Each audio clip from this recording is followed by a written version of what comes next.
ഇനി നമുക്കൊരു മന്തിയുടെ റെസിപ്പി ആക്കിയാലോ. അതും വളരെ സിമ്പിളായിട്ട് തയ്യാറാക്കിയെടുക്കാൻ പറ്റുന്ന മന്തി ആയാൽ അടിപൊളിയാവില്ലേ. അപ്പോൾ അതൊരു 15 മിനിറ്റൊക്കെ തന്നെ മതിയാവും കേട്ടോ ഈ ഒരു മന്തി തയ്യാറാക്കിയെടുക്കാൻ വേണ്ടിയിട്ട്. കഴിക്കാനും നല്ല ടേസ്റ്റിയാണ്. അപ്പോൾ ഇതെങ്ങനെയാണ് തയ്യാറാക്കിയെടുക്കുന്നത് നോക്കാം. ആദ്യം നമുക്കൊരു കുക്കർ എടുക്കാം. ഞാനിവിടെ ഒരു 5 ലിറ്ററിൻ്റെ കുക്കറാട്ടോ എടുത്തിട്ടുള്ളത്. ആ കുക്കറിലേക്ക് വലിയ പീസായിട്ട് കട്ട് ചെയ്തിട്ടുള്ള ചിക്കൻ ചേർത്ത് കൊടുക്കാം. 1 കിലോ ചിക്കൻ ഞാൻ എടുത്തിട്ടുണ്ട്. അത് മുഴുവനായിട്ട് ഇതിലേക്ക് ഇട്ട് കൊടുക്കാം. അതിലേക്ക് ഒരു ക്യാപ്സിക്കം ചെറുതായിട്ട്, ചെറിയൊരു ക്യാപ്സിക്കാട്ടോ എടുത്തിട്ടുള്ളത്. അത് ചെറുതായിട്ട് ഇതുപോലെ ഒന്ന് കട്ട് ചെയ്തെടുത്തിട്ടുള്ള ഇട്ട് കൊടുക്കാം. ഒരു 5 ഗ്രാമ്പു, അതേപോലെ 2 ചെറിയ പീസ് പട്ടയും കൂടെ ഇതിലേക്ക് ചേർത്ത് കൊടുക്കാം. 1 ടീസ്പൂൺ കുരുമുളക് പൊടിച്ചത് ചേർത്ത് കൊടുക്കാം. പിന്നെ ഒരു 3 മാഗി ക്യൂബ് വേണേ. അതൊന്ന് ഇതുപോലെ പൊടിച്ചിട്ട് വേണം ചേർത്ത് കൊടുക്കാൻ വേണ്ടിയിട്ട്. മാഗി ക്യൂബൊക്കെയാണ് ഈ മന്തിയുടെ ടേസ്റ്റ് തന്നെ വരുന്നത്. അപ്പോൾ അതൊന്ന് സ്കിപ്പ് ചെയ്യാതെ തന്നെ ചേർക്കണം. അതുപോലെ ക്യാപ്സിക്കം സ്കിപ്പ് ചെയ്യാതെ ചേർത്ത് കൊടുക്കണം. അതും ഇതിലേക്ക് പൊടിച്ചിട്ട് എല്ലാം 3 ഇതേപോലെ ഇട്ട് കൊടുക്കാം. അതിൽ കുറച്ചൊക്കെ ഉപ്പുള്ളതുകൊണ്ട് പിന്നെ നോക്കിയിട്ട് വേണം ഉപ്പ് ചേർക്കാൻ വേണ്ടി. ഉപ്പ് ഒരുപാട് കൂടി പോവരുത്. ഞാനിവിടെ ഒരു 1/2 ടീസ്പൂൺ ഉപ്പായിട്ടേ ചേർത്ത് കൊടുത്തിട്ടുള്ളൂ. അതന്നെ ഇതിലേക്ക് കറക്റ്റാണ്. പിന്നെ വേണമെന്നുണ്ടെങ്കിൽ മാത്രം ചേർത്താൽ മതി. കുറച്ച് കളർ ചേർത്തിട്ടുണ്ട്. അതുണ്ടെങ്കിൽ ആ മന്തിക്ക് ഒരു കളർ കിട്ടുള്ളൂ. അതില്ലെങ്കിൽ നിങ്ങൾക്ക് വേണ്ടാന്ന് വെള്ള കളറുള്ള ചിക്കൻ മതിയെങ്കിൽ സ്കിപ്പ് ചെയ്യാം. 1 ടേബിൾ സ്പൂൺ ഇഞ്ചി വെളുത്തുള്ളി ചതച്ചതും, അതേപോലെ തന്നെ 1 ടീസ്പൂൺ ടൊമാറ്റോ സോസും, അതേപോലെ ഒരു ഡ്രൈ ലെമണും കൂടെ ഇതിലേക്ക് ഇട്ട് കൊടുക്കാം.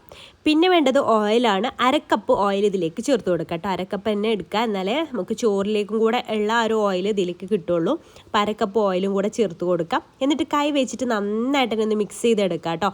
എല്ലാം ഭാഗത്തേക്കും എത്തുന്ന രീതിയിൽ നന്നായിട്ട് തന്നെ ഒന്ന് മിക്സ് ചെയ്തെടുക്കുക. അപ്പോൾ ഇതെല്ലാം ഞാൻ നന്നായിട്ട് തന്നെ മിക്സ് ചെയ്തെടുത്തിട്ടുണ്ട്. അത് ഇതുപോലെ ഒന്ന് നിരത്തി വെച്ച് കൊടുക്കാം കേട്ടോ. ഇതവിടെ മാറ്റി വെക്കാം. ഇനി നമുക്കിതിലേക്കുള്ള റൈസ് ഒന്ന് വേവിച്ചെടുക്കണം. അപ്പോൾ അതിന് വേണ്ടിയിട്ട് ഞാനിവിടെ 3.5 കപ്പ് ബസ്മതി റൈസ് ആട്ടോ എടുത്തിട്ടുള്ളത്. അപ്പോൾ അത് ഞാൻ 1 മണിക്കൂർ നന്നായിട്ട് കഴുകിയതിന് ശേഷം 1 മണിക്കൂർ വെള്ളത്തിലിട്ട് സോക്ക് ചെയ്യാൻ വേണ്ടിയിട്ട് വെച്ചിട്ടുണ്ടായിരുന്നു. 1/2 മണിക്കൂർ മിനിമം വെക്കണം കേട്ടോ സോക്ക് ചെയ്യാൻ വേണ്ടിയിട്ട്. എന്നിട്ട് നമുക്കിതിൻ്റെ വെള്ളമൊക്കെ ഒന്ന് ഊറ്റിയെടുത്ത് മാറ്റി വെക്കാം.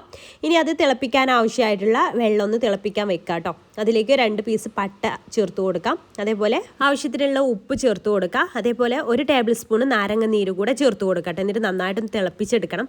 ഉപ്പ് ചേർക്കുമ്പോൾ അരിയിലേക്ക് മുന്നിട്ട് നിൽക്കുന്ന രീതിയിൽ ഉപ്പ് ചേർക്കട്ടെ. നമ്മൾ അരി വേവിക്കാൻ ആവശ്യമായിട്ടുള്ള വെള്ളം ഇതിന്ന് ഊറ്റിയെടുക്കണം. അപ്പോൾ വെള്ളമൊക്കെ ഒന്ന് തിളച്ച് വരുന്ന സമയം നമുക്കതിലേക്ക് നമ്മൾ കഴുകി മാറ്റി വെച്ചിട്ടുള്ള അരി അതിലേക്ക് ചേർത്ത് കൊടുക്കാം.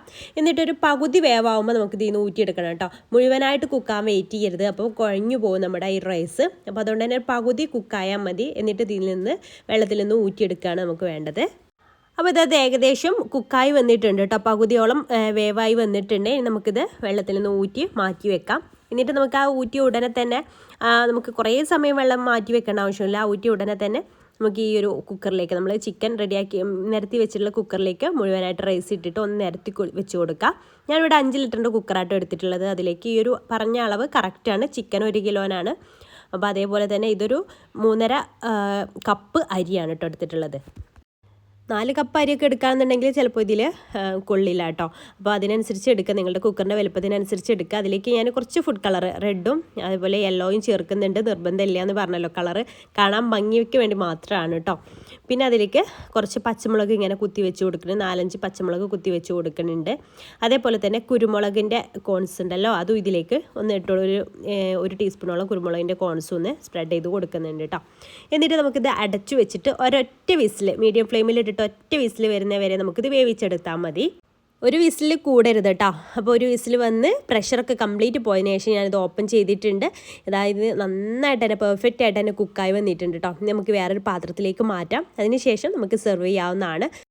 അപ്പോൾ ഈ ഒരു മന്തിയിലെ ചിക്കൻ ആയാലും റൈസ് ആയാലും ഒക്കെ കറക്റ്റ് വേവാണ് കേട്ടോ. അപ്പോൾ നിങ്ങൾക്ക് ഇതുപോലെ റെഡിയാക്കി നോക്കിയിട്ടില്ലെങ്കിൽ എന്തായാലും ഒന്ന് റെഡിയാക്കി നോക്കൂ. പിന്നെ നിങ്ങൾക്ക് സ്മോക്കി ഫ്ലേവർ വേണമെന്നുണ്ടെങ്കിൽ നിങ്ങൾക്ക് കുറച്ച് ചാർക്കോളൊന്ന് കത്തിച്ചിട്ട് ആ റൈസിൻ്റെ മേലെ കുറച്ച് സമയം വെച്ചാലും സ്മോക്കി ഫ്ലേവർ ഇഷ്ടമുള്ളവർക്ക് അതും ചെയ്യാതില്ലെങ്കിലും നല്ല ടേസ്റ്റ് തന്നെയാണ് കേട്ടോ.